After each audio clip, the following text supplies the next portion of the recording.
Oke, jadi untuk kali ini kita akan bahas tentang benefit of data warehouse. Jadi apa aja sih keuntungan menggunakan data warehouse? Ini ada beberapa, kita bahas satu-satu. Yang pertama yaitu historical insight. Jadi penggunaan data warehouse itu memungkinkan kita untuk nge-track historical insight nih. Jadi misalnya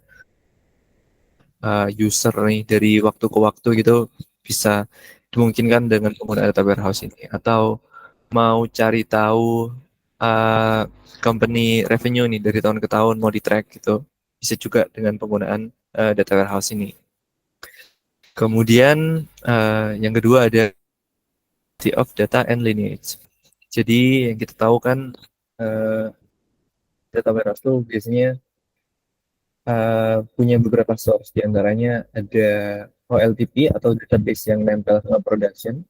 Kemudian mungkin kalau punya uh, NoSQL gitu, database yang bentuknya NoSQL, atau punya web tracker atau application tracker.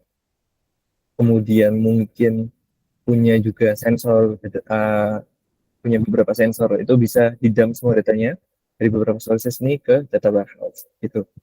Nah, akibatnya data-data yang masuk ke data warehouse nih nanti punya data yang unstructured atau uh, uh, semi structure atau unstructured gitu. Jadi formatnya beda-beda ya, kan, dari beberapa source gitu. Jadi kita perlu mau melakukan data modeling sehingga data yang ada di data warehouse ini nanti punya standar format gitu. Misal di penamaan kolom, mungkin data type juga tuh. Yang kalau bisa dilakukan nih uh, si formatting standarisasi tadi itu akan meningkatkan juga efisiensi gitu. Karena data modeling tadi bisa juga dilakukan otomasi sehingga kita nggak perlu mantengin terus atau ngeran query tiap kali melakukan data modeling itu. Jadi tinggal dibikin otomasi, kita perlu checking otomasinya tiap sekian waktu, pastikan bahwa otomasi data modelingnya jalan. Oke, yang selanjutnya increase efisiensi itu masuk ke fast query, ya, misalnya ada fast query result. Kenapa bisa fast query result? Karena data warehouse tuh biasanya bentuknya OLAP. Jadi kan disebutkan biasanya punya sources dari OLTP. Nah, yang itu bahas tentang OLAP atau OLAP, yang dia tuh biasanya arsitekturnya itu kolumnar. Jadi dia lebih bagus untuk bisnis insight karena me, mengeksekusi query yang kompleks gitu, dalam waktu yang lebih singkat gitu. Kemudian karena query-nya bisa dijalankan dengan waktu yang lebih singkat atau fast query result, akhirnya bisa menunjang business intelligence capability. Si tim BI atau tim data analis bisa ngasih insight ke user dengan cepat karena tadi datanya udah terstandarisasi, kemudian punya format tertentu, format yang disesuaikan lah ya dari beberapa sources itu, sehingga mereka nggak perlu cleaning-cleaning lagi. Kemudian itu bisa deliver dengan lebih cepat, dan si business user bisa menggunakan data insight itu untuk pengambilan keputusan yang lebih tepat. Gitu. Oke, selanjutnya ada high reliability and scalability. Nah, sekarang tuh banyak service provider yang dia itu menyediakan jasanya kebanyakan pakai cloud ya. Karena pakai cloud, kita nggak perlu mikirin reliability, karena biasanya ini udah dihandle sama si service providernya. Itu jadi nggak perlu mikirin tentang ketersediaan internet atau kalau listrik mati nanti gimana. Itu udah dihandle semua sama si service providernya. Kemudian failure, ada suatu hari mereka sih yang punya service ini tiba-tiba lampu mati atau nggak bisa diakses gitu, biasanya mereka ngasih kompensasi juga ke kita gitu, bagi orang yang subscribe dan servicenya terganggu gitu. Kemudian karena cloud juga scalability-nya nggak usah dipikirin, karena biasanya mereka ngasih opsi yang mudah untuk kita, misalnya udah nggak cukup nih database-nya atau udah lemot kalau bikin query, kita mau scale up, tuh biasanya mereka ngasih opsi yang mudah banget gitu. Selanjutnya ada connect on-premise and cloud. Di kayaknya si penyedia jasa penyedia jasa nih, service provider ini udah tahu ada dulunya perusahaan-perusahaan itu pakainya on premise.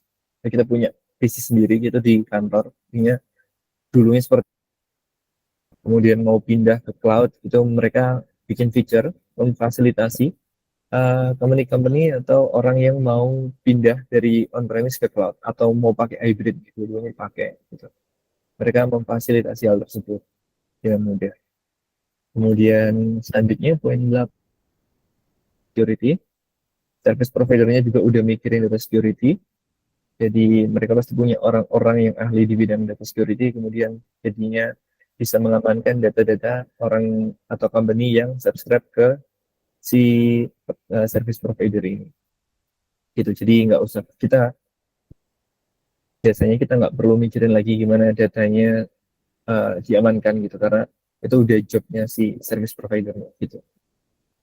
Kemudian increase in revenue karena tadi kita udah punya data yang kualitinya oke, udah terstandarisasi, kemudian udah bersih lah datanya clean, sehingga bisa membuat tim BI itu lebih cepat kerjanya. Akhirnya usernya bisa membuat keputusan yang lebih tepat gitu. Yang berimbas company-nya ini jalannya lebih oke gitu. Kemudian juga karena ini biasanya cloud tuh uh, untuk subscription-nya lebih murah di awal gitu. Di awalnya lebih murah. Jadi kita nggak perlu bikin atau langsung ya nggak perlu bikin yang on premise gitu kan. Jadi nggak perlu biayanya mahal di awal. Bisa increase revenue. Kemudian yang terakhir competitive advantage itu merangkum dari semua benefit yang disebutkan sebelumnya karena banyak sekali nih benefit penggunaan data warehouse. Itu akhirnya memungkinkan si company ini untuk bisa lebih oke jalannya atau lebih tepat uh, ke depannya karena disebutkan juga tadi kan karena si company ini decision makingnya lebih oke gitu karena bisnis insight-nya juga di deliver lebih cepat akhirnya company-nya bisa jalan lebih ke arah yang lebih baik gitu. Baik, itu adalah list dari benefit data warehouse. Yang ini adalah rangkumannya, rangkuman dari benefit dari penggunaan data warehouse. Yang pertama adalah easy access to data as everything is in one place. Karena disebutkan tadi, biasanya data warehouse itu nyimpen data dari banyak sumber ya, beberapa sumber gitu, banyak sources. Maintainnya hanya di data warehouse-nya.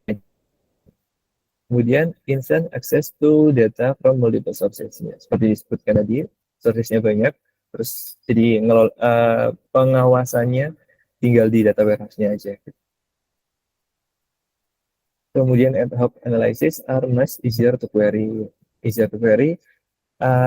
Ada beberapa sources tadi kan, terus kalau udah jadi satu sources, mau digabung-gabungin, mau bikin analisis dari beberapa itu jadi lebih mudah gitu. Terus kemudian karena si data warehouse ini biasanya arsitekturnya columnar, jadi dia lebih oke untuk ngeran query atau ngejalanin query yang kompleks gitu. Selanjutnya, give you full 360 view of customer or programs. Karena uh, jadi banyak data source-nya, kita mau bikin analisis yang kayak gimana pun, dengan data yang kita punya, itu bisa dimungkinkan karena semuanya ada di satu tempat. Itu kemudian historical data analysis are easier due to snapshot of time periods. Karena si data warehouse ini, jadi poin pertama dibilang dia untuk data historical kan, karena bentuknya OLAP dia lebih oke untuk data historical. Sementara biasanya database yang bentuknya OLTP itu atau yang nempel sama production itu biasanya bentuknya OLTP yang mana itu nanti akan di copy secara berkala terjadwal gitu ke OLAP ini yang akan disimpan tiap harinya. Jadi data historikalnya akan tersimpan di si data warehouse ini. Begitu. Kemudian selanjutnya keep consistent data quality as it's controlled through modeling process, ETL atau ELT and exaltation. Gitu. Di Pro karena kita bikin modeling, data modeling yang mana data modeling ini diperlukan untuk menyamakan quality atau bikin standar dari data dari beberapa sources yang kita punya. Gitu. Akhirnya nanti kita akan memiliki data yang lebih clean, ya bisa dimanfaatkan dengan lebih mudah. Oke, selanjutnya better data governance from one central place, no data silos. Karena semuanya nanti di dump dari beberapa sources yang kita punya, semuanya di dump ke data warehouse, gitu kan. Selanjutnya clear lineage of data. Jadi kalau kita mau bikin data bisa di track gitu, kayak ini data model ini nih source-nya dari mana atau turunannya kemana gitu bisa dicek karena semuanya ada di Quadtrace. Kemudian selanjutnya become data foundation for business intelligence. Karena BI-nya nih yang kualitasnya oke, jadi mereka kerjanya jadi lebih mudah gitu. Dan untuk dibikin bisnis insight-nya jadi lebih effortnya lebih mudah. Gitu. Kemudian yang terakhir allows you to have better decision making karena tim BI-nya lebih cepat ngedelivernya, kemudian kita punya data quality yang oke, akhirnya tim usernya bisa buat keputusan yang lebih tepat yang akan menguntungkan perusahaan nanti. Begitu kurang lebih pembahasan kita tentang benefit dari penggunaan data warehouse.